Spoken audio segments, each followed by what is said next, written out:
Hello friends, welcome to your success গাইডে।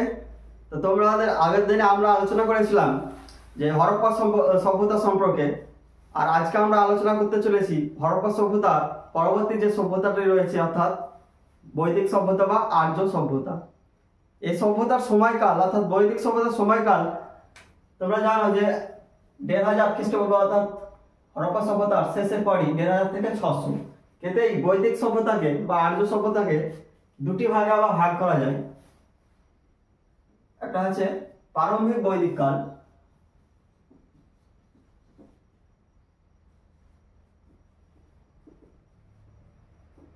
যার সময়টা হচ্ছে ১৫০০ খ্রিস্টপূর্ব থেকে ১০০০ খ্রিস্টপূর্ব, এবং আরেকটি ভাগে ভাগ করা যায়, সেটা হচ্ছে পরবর্তী বৈদিক যুগ।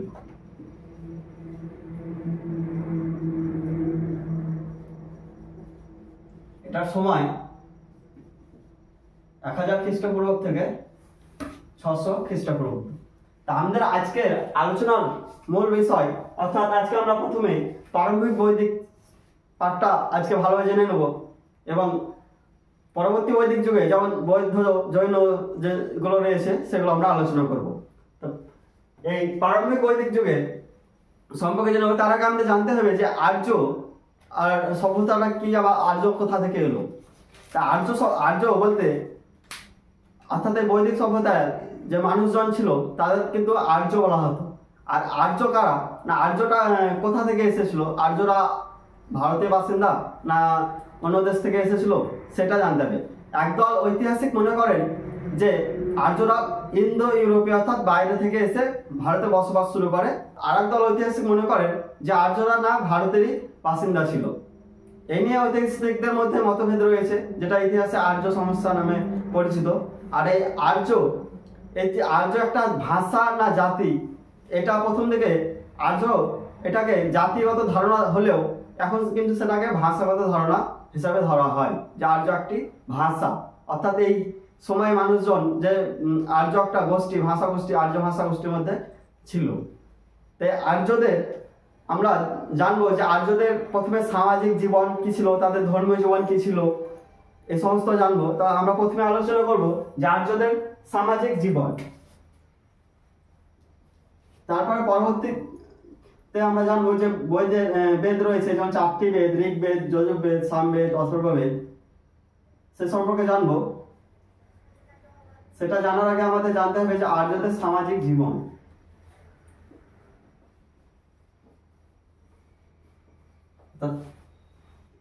এই সভ্যতার মানুষজন মানে কেমন ছিল, এই সভ্যতার মূলত একটা, এটা কিন্তু মাতৃতান্ত্রিক আমরা অনেক সভ্যতা দেখেছি, কিন্তু এই সভ্যতা কিন্তু পিতৃতান্ত্রিক, অর্থাৎ পুরুষতান্ত্রিক একটা সভ্যতা। অর্থাৎ এই সভ্যতা ছিল পিতৃতান্ত্রিক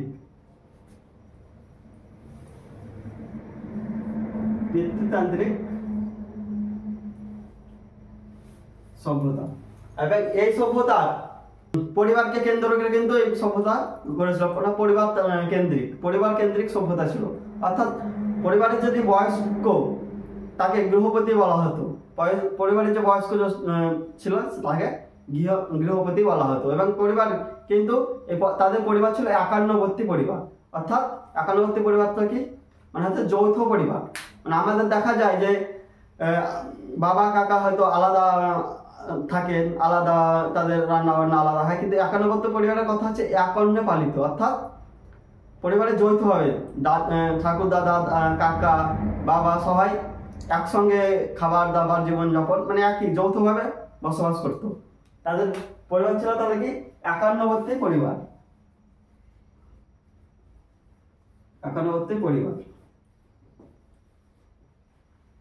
পরিবারে যিনি বয়স্ক ব্যক্তি হতেন, যদি ঠাকুরদা হতেন, তাহলে বয়স্ক ব্যক্তিকে কিন্তু আবার গৃহপতি বলা হতো। অর্থাৎ পরিবারের হেড। আমাদের যেমন পরিবারের অভিভাবক বলা যায়, আমাদের কি অভিভাবক, আমাদের গার্জেন হয়তো বাবা, সেটা বলি না, সেরকম তাদের গৃহপতি বলা হতো। যে পরিবারের যিনি বয়স্ক থাকতেন, হয়তো ঠাকুরদাদা থাকলেন তো ঠাকুরদাদা, তাহলে বয়সজ্যেষ্ঠ ব্যক্তি যিনি থাকতেন তাকে গৃহপতি বলা হতো। বয়সজ্যেষ্ঠ ব্যক্তি নাকে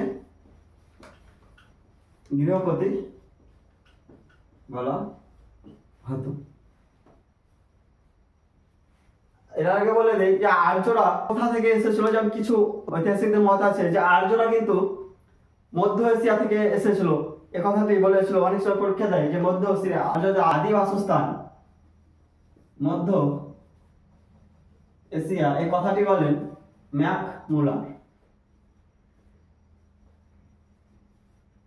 অনেকে অনেক রকম বলেছেন, কিন্তু যেগুলো গুরুত্বপূর্ণ, যেগুলো না জানলেই নয়, যেমন ম্যাক মুলার বলেছিলেন এদের বাসস্থান ছিল মধ্য এশিয়া, এবং আরেকজন বলেছিলেন যে আর্কটিক রিজিয়ন্স, আর্কটিক রিজিয়ন্স যিনি বলেছিলেন তিনি হচ্ছেন বালগঙ্গাধর তিলক।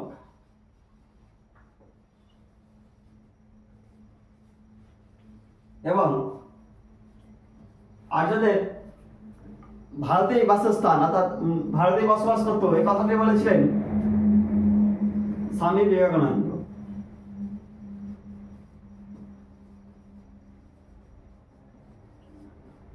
স্বামী বিবেকানন্দ। এবং এই আর্যদের যে পিতৃতান্ত্রিক বললাম যে পুরুষ কেন্দ্রিক সমাজ হলেও কিন্তু এখানে নারীদের যে মর্যাদা ছিল না সেই রকম নয়, কিন্তু এখানে নারীদেরও মানে সমমর্যাদা বা মর্যাদা ছিল। কারণ দেখা গেছে যে এই সময়ে যে সমস্ত নারী ছিল তারা কিন্তু শিক্ষার উচ্চ পর্যায়ে পৌঁছে গেছিল। যেমন কয়েকজন নারীর নাম মনে রাখতে হবে, সেগুলো পরীক্ষায় দেয়, যেমন লোপামুদ্রা,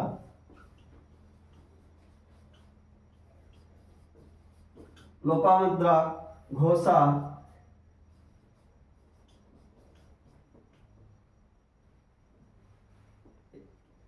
এরকমই কয়েকজন মানে আরো আছে। তো এই নারীগুলোকে কিন্তু উন্নতির মানে শিক্ষার দিক থেকে অনেক উন্নত ছিল। তাই এরা মানে পুরুষতান্ত্রিক, হয়তো মনে হবে যে পুরুষতান্ত্রিক তাহলে নারীদের কোনো মর্যাদা ছিল না, তা নয়। এরাও কিন্তু শিক্ষা দীক্ষা দিক থেকে অনেকটা যথেষ্ট উন্নতি লাভ করেছিল। এবং এই আর্যদের যদি এবার ধর্মীয় জীবন সম্পর্কে একটু জানি, যে আর্যদের ধর্মীয় জীবন কেমন ছিল। তা আর্যদের ধর্মীয় জীবন কিন্তু তারা কোনো মূর্তি পূজা করতো না, তারা কিন্তু প্রাকৃতিক অর্থাৎ প্রকৃতিকে পূজা করত। যেমন বায়ু, অগ্নি, সূর্য অর্থাৎ প্রকৃতির পূজা করতো, এরা কোনো মূর্তি পূজা করতো না। মানে তাদের কিছু প্রধান দেবতা ছিল, যেমন দেবরাজ ইন্দ্র, তাদের প্রধান ধর্মীয় জীবন যদি আলোচনা করি,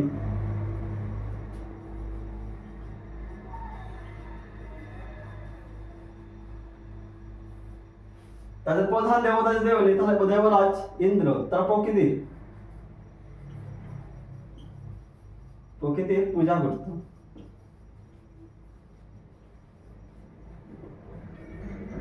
এবং প্রধান দেবতা দেবরাজ ইন্দ্র কে বলা হতো, এদের প্রধান দেবতা ছিল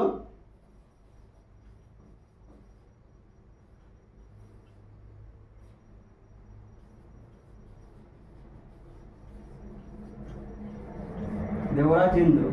এছাড়াও আরো অন্যান্য দেবতা ছিল, যেমন বরুণ, অগ্নি, এই সমস্ত দেবতারা ছিল। কিন্তু এদের যে প্রধান দেবতা অনেক সময় কোশ্চেন দেয় যে দেবরাজ ইন্দ্র, এটা হচ্ছে প্রারম্ভিক বৈদিক কালে। কিন্তু লেটার বৈদিকে আমরা দেখবো না এনাদের গুরুত্ব কমে যায়, আবার অন্য দেবতাদের আসন দখল করে। কিন্তু প্রারম্ভিক বৈদিক কালে কিন্তু প্রধান দেবতা দেবরাজ ইন্দ্র ছিল। এই যুগের আরো কিছু পয়েন্ট জেনে নেবো, যেমন এই যুগের যে গরু, অর্থাৎ গরু কিন্তু সম্পত্তির মূল ভিত্তি ছিল সম্পদের। অর্থাৎ গরু, যার যেমন গরু আছে তাকে একটা ভালো সমাজে একটা ভালো জায়গায় থাকতেন। মানে গরুকে মূল সম্পদের একটা ভালো দিক হিসাবে বিবেচনা করা হতো। এটা নোট করে নাও। আর্য সভ্যতাটা কিন্তু গ্রামীণ সভ্যতা ছিল। আমরা দেখেছি আর্যর যে আগের সভ্যতা সেটা কিন্তু হরপ্পা, সেটা কিন্তু ছিল নগর কেন্দ্রিক, কিন্তু এই সভ্যতাটা কিন্তু গ্রামীণ সভ্যতা ছিল।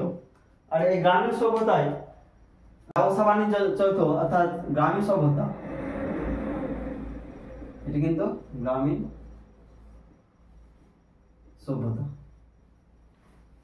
এবং এখানে ব্যবসা বাণিজ্য যেটা চলতো সেটা কিন্তু বিনিময় প্রথার মাধ্যমে।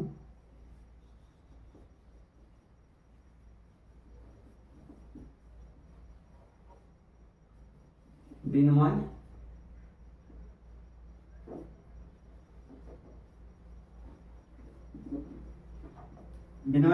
প্রথার মাধ্যমে।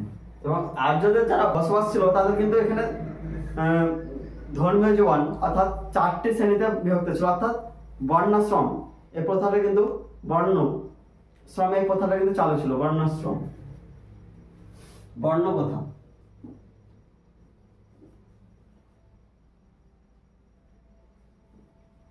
চালু ছিল। বর্ণাশ্রম প্রথা কি এখানে মূলত 4টি জাতি মানে বর্ণকে দেখা গেছে তাদের কর্মের ভিত্তিতে ভাগ করা ছিল। এই 4টি জাতি যেমন কর্মের ভিত্তিতে 4টি জাতি সম্পর্কে জেনে নেব। যেমন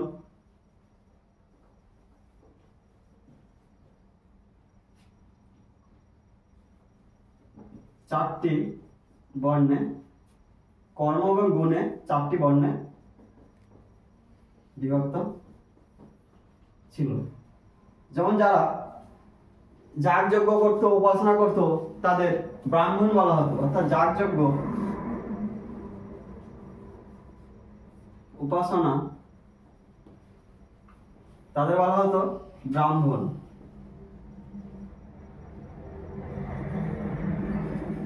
এবং যারা রাজ্য পরিচালনা করতো, যুদ্ধক্ষেত্র সামলাতো তাদের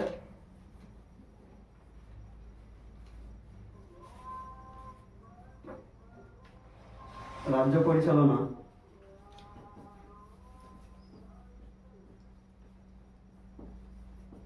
তাদের বলা হতো ক্ষত্রিয়। তার 4টি বর্ণে বিভক্ত ছিল ক্ষত্রিয়। আর একটা হতো অর্থাৎ যারা ব্যবসা বাণিজ্য করতো, যাদের কাজ ব্যবসা বাণিজ্য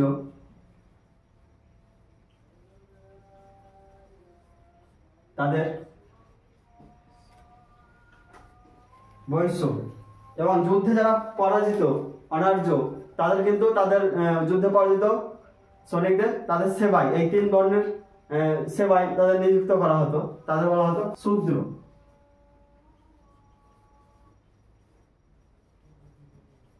যুদ্ধে পরাজিত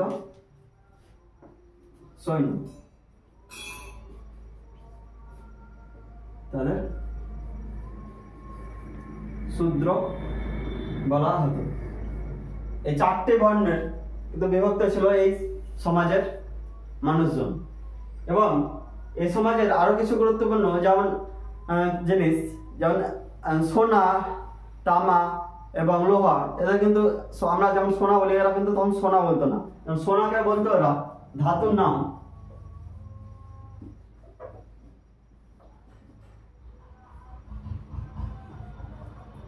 সোনাকে কিন্তু এরা বলতো হিরণ্য। অর্থাৎ আমরা বলি না সোনার হরিণ, সেরকম এটা মনে রাখতে হবে সোনার হরিণ, অর্থাৎ আর্যদের সোনাকে হিরণ্য বলতো। এবং লোহা তো একটু কালো হয়, তাহলে শ্যামা, লোহাকে বলা হতো শ্যামা। শ্যামা আমরা কি বলি, শ্যামলা রং বা শ্যামা মানে কালো জিনিসকে বোঝায়। লোহারও রং কিন্তু হালকা কালচে, তার জন্য এটা মনে রাখার জন্য বলছি যে বলা হতো শ্যামা। এবং তামাকে বলা হতো অয়ন। এই 3টি ধাতু থেকেও কোশ্চেন দেয় যে সোনাকে কি নামে পরিচিত ছিল, সেটা যেমন হিরণ্য, লোহা, তামা সব এই 3টে থেকে কোশ্চেন করা যায়। তো সোনাটা থেকে অনেক সময় দেয় যে সোনাকে কি বলা হতো আর্য বা বৈদিক যুগে, তো তাকে বলা হতো হিরণ্য। এবং এরপরে আমরা জেনে নেব আর এই যে আর্য কথাটা আমরা প্রথমে বলতে ভুলে গেছি যে আর্য কথাটা কোথা থেকে পাই। কিন্তু আর্য কথাটা কিন্তু প্রথম পাওয়া যায় যে প্রাচীন ভারতে বা পৃথিবীর প্রাচীনতম গ্রন্থ ঋগ্বেদিক বলা হয়। তো এই ঋগ্বেদে আমরা কিন্তু এই আর্য শব্দটা পাই। আর্য এটা কিন্তু পাই ঋগ্বেদ।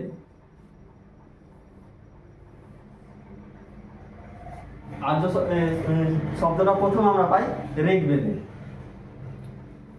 এবার আমরা জেনে নেব পরবর্তী যে আর্যদের যে মূল গ্রন্থ অর্থাৎ ঋগ্বেদ, সামবেদ, যজুর্বেদ এবং অথর্ববেদ, এদের যে প্রধান 4টে গ্রন্থ ছিল, এই 4টে গ্রন্থ সম্পর্কে আমরা জেনে নেব।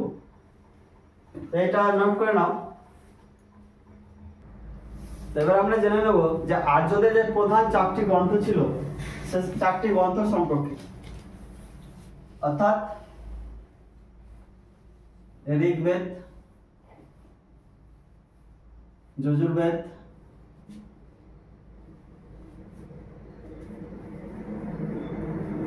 সামবেদ এবং অথর্ববেদ।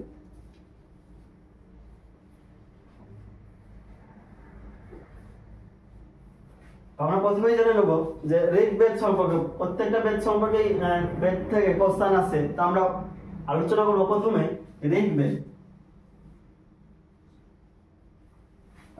ঋগ্বেদ এটি কিন্তু মানে রচিত হয় মোটামুটি ধরা হয় যে 1400 খ্রিস্টপূর্ব 1400 থেকে 1000 খ্রিস্টপূর্বাব্দের মধ্যে ঋগ্বেদ, এটা 1400 খ্রিস্টপূর্ব থেকে 1000 খ্রিস্টপূর্বাব্দ অর্থাৎ বিফোর ক্রাইস্ট সরস্বতী নদীর তীরে।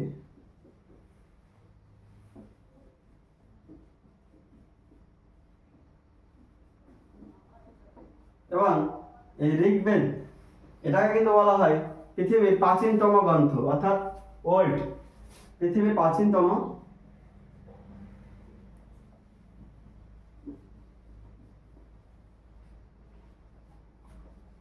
গ্রন্থ হলো ঋগ্বেদ। এই ঋগ্বেদে কি আছে না, তো অনেক দেবতাদের উদ্দেশ্যে মন্ত্র, যাগযজ্ঞ আজ সব রকম আছে, কিন্তু এখানে মূলত দেখা যাচ্ছে এই সব 1028টি, প্রায় 1028টি শ্লোক আছে দেবতাদের উদ্দেশ্যে। এবং এই ঋগ্বেদে কিন্তু 10টি মণ্ডলে 10টি মণ্ডলে বিভক্ত আছে।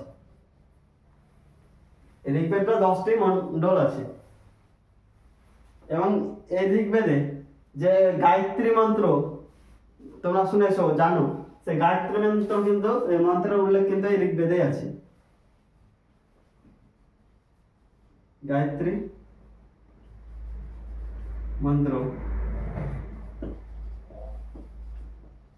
উল্লেখ আছে, যেটা রচনা করেছিলেন, যেটা লিখেছিলেন মহামুনি বিশ্বামিত্র।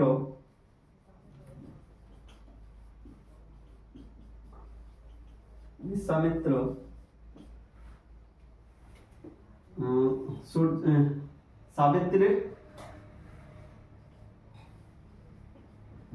উদ্দেশ্যে।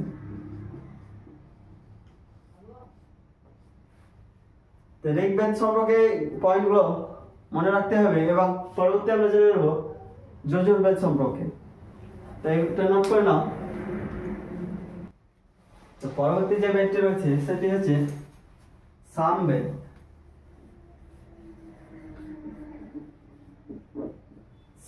সামবেদে মানে কি রয়েছে না, সামবেদে মূলত সঙ্গীত নিয়ে আলোচনা হয়েছে। মানে যেখানে শ্লোকগুলো রয়েছে সেগুলো কিন্তু সঙ্গীত আকারে।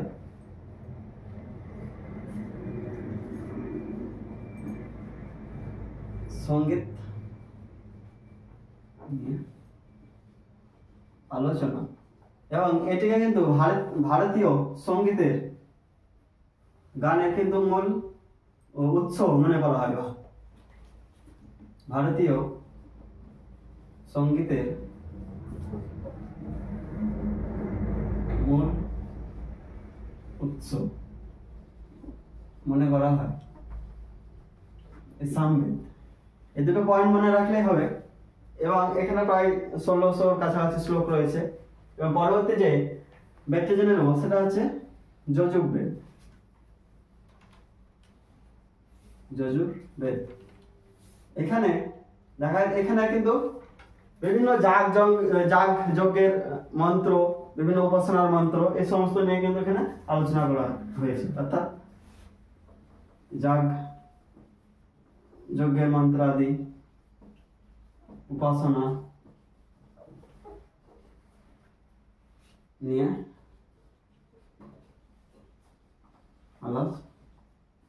আলোচনা করা হয়েছে।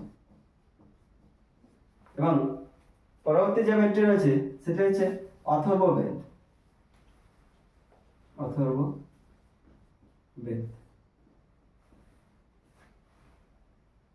এই অথর্ববেদে কিন্তু বিভিন্ন রকম আয়ুর্বেদিক চিকিৎসা বা ভারতের চিকিৎসা হয়, তখন তো আয়ুর্বেদ ছিল, আয়ুর্বেদের চিকিৎসা, বিভিন্ন চিকিৎসা শাস্ত্র অর্থাৎ চিকিৎসা নিয়ে আলোচনা হয়েছে।